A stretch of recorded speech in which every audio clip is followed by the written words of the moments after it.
નમસ્કાર, હું રાકેશ પંડ્યા. આપ નિહાળી રહ્યા છો અડીખમ ગુજરાત. મહીસાગર જિલ્લાના બહુચર્ચિત 123 કરોડના નલ સે જલ મહાકૌભાંડમાં સીઆઈડી ક્રાઇમ બ્રાન્ચને વધુ એક સફળતા મળી છે. સીઆઈડીએ વધુ એક કૌભાંડી કોન્ટ્રાક્ટરને સકંજામાં લીધો છે. સીઆઈડી ક્રાઇમ બ્રાન્ચે ગોધરા ખાતેથી પ્રમોદ કે સોલંકી નામના કોન્ટ્રાક્ટરની ધરપકડ કરી છે.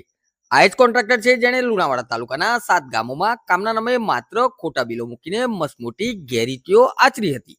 આ કોન્ટ્રાક્ટર પાસેથી સરકારની 1,75,00,000ની વધુની માતબર રકમની ઉઘરાણી બાકી છે. 22મી જૂને વાસ્મોના યુનિટ મેનેજરે નોંધાવેલી ફરિયાદ બાદ આ કેસમાં અત્યાર સુધીમાં 5 તત્કાલીન કર્મચારીઓ, 16 ઇજારદારો, અન્ય 4 મળી કુલ 25 કૌભાંડીઓ જેલના સળિયા પાછળ ધકેલાઈ ચૂક્યા છે. પરંતુ પિક્ચર હજુ બાકી છે. કૌભાંડના મૂળ બહુ ઊંડા છે. તપાસમાં અત્યાર સુધીમાં 3 ભાજપ નેતાઓની સંડોવણી પણ સામે આવી ચૂકી છે.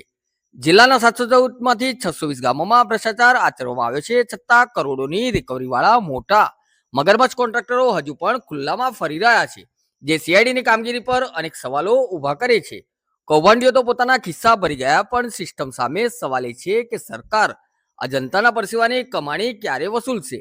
કાગળ પર થયેલા કામો પર જમીન પર ક્યારે શરૂ થશે? અને સૌથી મોટો પ્રશ્ન, મહીસાગરની તરસતી જનતાને તેમના હકનું પાણી આખરે ક્યારે મળશે?